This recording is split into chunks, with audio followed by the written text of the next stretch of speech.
Bakit nga ba agad na pinangambahan ng China ang sanib puwersang isinagawang paglipad ng isa sa iconic bomber ng Amerika na B-52 Stratofortress, katuwang ang matikas ding light multi-role aircraft ng Pilipinas na T-50 Golden Eagle? Ano nga ba ang matinding kombinasyong taktika at lakas ang maaaring isagawa ng dalawang naturang mga warplanes halimbawang ito ay isabak na sa isang tunay o aktwal na senaryo ng isang matinding digmaan? Ang pangamba ng China ukol sa mga posibilidad na ito at ang mga natatanging sandata at lakas ng B-52 at FA-50 aircraft ang siyang tatalakayin natin sa video na ito.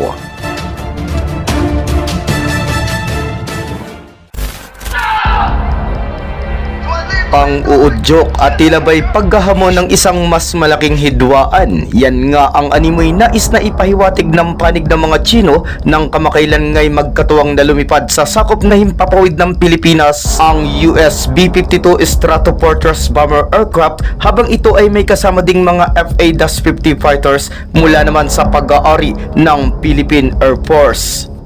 Pero habang ang Beijing ay itinuturing na isang political show ang magkatuwang na pagpapatrolya ng US at Philippine aircraft, ay mariin namang inihayag ng mga opisyal na ang nasabingang mga aktibidad ay naglalayon lamang na mas palakasin ang kooperasyon sa pagitan ng sandatahan ng Pilipinas at ng bansa ng Amerika. Dagdag pa ng pamunuan ng hukbong panghimpapawid ng ating bansa na ang insidente ay pagpapakita ng kanilang pangako at kahandaang suportahan ang pagsisikap ng ating depensa para naman pangalagaan ang ating teritoryo at soberanya, at gayon din para panatilihin ang kapayapaan para sa kinaroroonang rehiyon.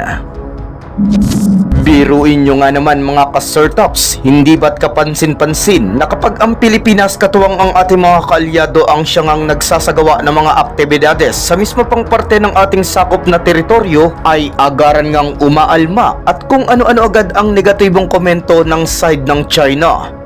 Pero ang mas nakatatawang katotohanan sa mga kabila nito ay hindi nga nila tinatandaan at itinatala ang ilang mga buwan, ilang mga taon at halos dekada na nilang panggugulo at pag-aangkin sa legal nating nasasagupang mga isla na nasa parte ng West Philippine Sea.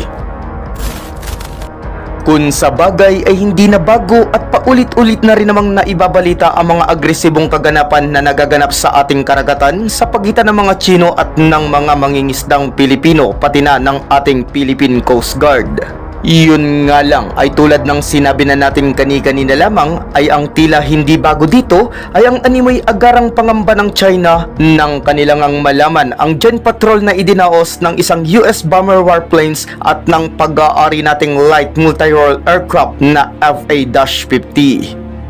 Kung sa bagay sa aspeto ng seguridad ay mukhang dapat lang talagang maging handa ang mga Chino, lalo pat sa napakaraming labanan na pinagdaanan at hindi matatawarang kakayanan ng mga B-52 Stratofortress, ay talaga namang delubyo ang maaaring sapitin ng isang nasyon na mamalasin ngang matikman ang lakas ng mga kargadang taglay ng isa sa pinakamalupit na strategic bomber ng Estados Unidos. Kilala din bilang tinatawag na BUF o Big Ugly Fat Fella dahil sa kanyang pisikal na struktura, ang B-52 ay isang American long-range, subsonic at jet-powered na mga strategic bomber na noon pang dekada 50 ay ginagamit o nasa serbisyo na para sa US Air Force. Ang aircraft ding ito ang ginamit noong May 21, 1956 para ibagsak sa lokasyon ng Bikini Atoll ang kauna-unahang airdrop thermonuclear weapon na MK-15 nuclear bomb para sa isang test na may codename bilang ang Cherokee. At sa kasagsagan pa din ng 1950s kasabay ng Cold War ay nangunguna ang mga B-52 Stratofortress bilang ang siyang deterrent para naman hadlangan ang nooy maaaring isagawang hakbangin ng mga militar ng Soviet Union. Pero bukod pa sa ating mga nabanggit ay ang ilan pa sa mga madugong bakbakan kung saan i-deploy ang mga Stratofortress ay noong giyera sa Vietnam, digmaan sa Gulfo o ang Gulf War, Operation Iraqi Freedom at maging sa paglaban noon ng US sa mga Taliban ay napakarami ding beses na ginamit ang mga B-52 para nga sa paglulunsad ng matitinding mga airstrikes. Ang typical na combat range ng mga B-52 ay umaabot ng nasa 8,800 miles o katumbas ng 14,080 kilometers nang kahit na nga wala pang katuwang na aerial refueling. Kung kaya't dahil sa malawak na saklaw nitong nasambit ay talaga namang mahusay nitong magagampanan ang isang kinakailangang strategic bombing mission. Pero hindi lang ang range ang siyang kapaki-pakinabang para sa bomber na ito, sapagkat dahil naman sa kanyang napaka-powerful o taglay na lakas ng kanyang makina, kung kaya't nakakayanan nga nitong magdala o magkarga ng hanggang sa 70,000 pounds o equivalent sa bigat na 32,000 kilograms ng iba't ibang klase ng mga weapons na tulad ng mga malalakas na bomba at mga missile.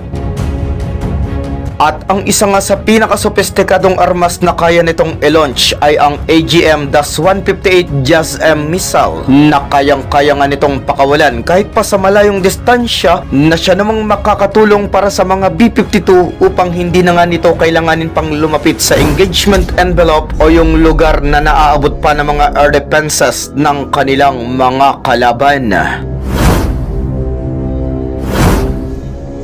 Samantala, pagdako naman sa FA-50 Light Combat Aircraft na siya ngayong nasa serbisyo para sa ating hukbong panghimpapawid ay hindi din nga maitatatwa ang mga katangian at mga kakayanan na kaya nitong ipamalas, lalo pat taglay din ito ang ilan sa mga malalakas at mahuhusay din talagang mga armas. Nangunguna na nga dito ay ang kanyang General Dynamics M197 na isang 20mm na 3-barrel rotary electric cannon na may tag 205 rounds.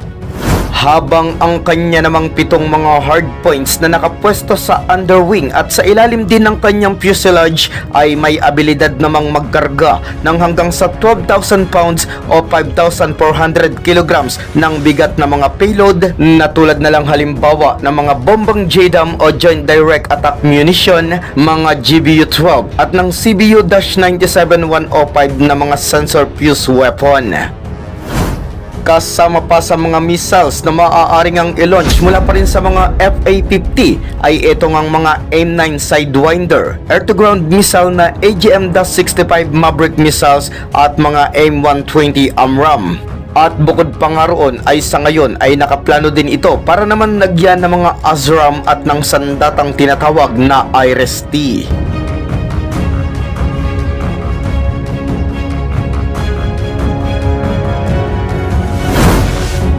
Sa kasalukuyan ay ang lokasyon ng South China Sea ay ang isa sa nangungunang pinagtatalunan sa bahagi ng kanlurang Pasipiko. Kasama na ang ating bansa, Japan, Vietnam, Indonesia at ang China ay talaga nga namang may kanya-kanyang claim sa naturang area. Kung kaya't aminin man o hindi ng panig ng mga Chinese at maging ng US ay ang pagpapakita ng isang malakas na uri ng bomber na lumilipad sa lokasyon ay talaga namang isang matinding estratehikong senyales na kung saan ay lantaran nga itong nagpapakita ng isang operational advantages. O sa mas maiintindihan ngang salita ay ang pagde-deploy ng mga B-52 Stratofortress katuwang ang FA-50 ng Pilipinas ay nangangahulugan ng isang matinding pangamba at hadlang para sa China sapagkat tulad muli ng nasabi na natin kanina ay hindi lang mga conventional weapon kundi maging ang potensyal na paggamit ng mga sandatang nuklear ay may posibilidad o pwede talagang isagawa gamit ang naturang iconic na US bomber.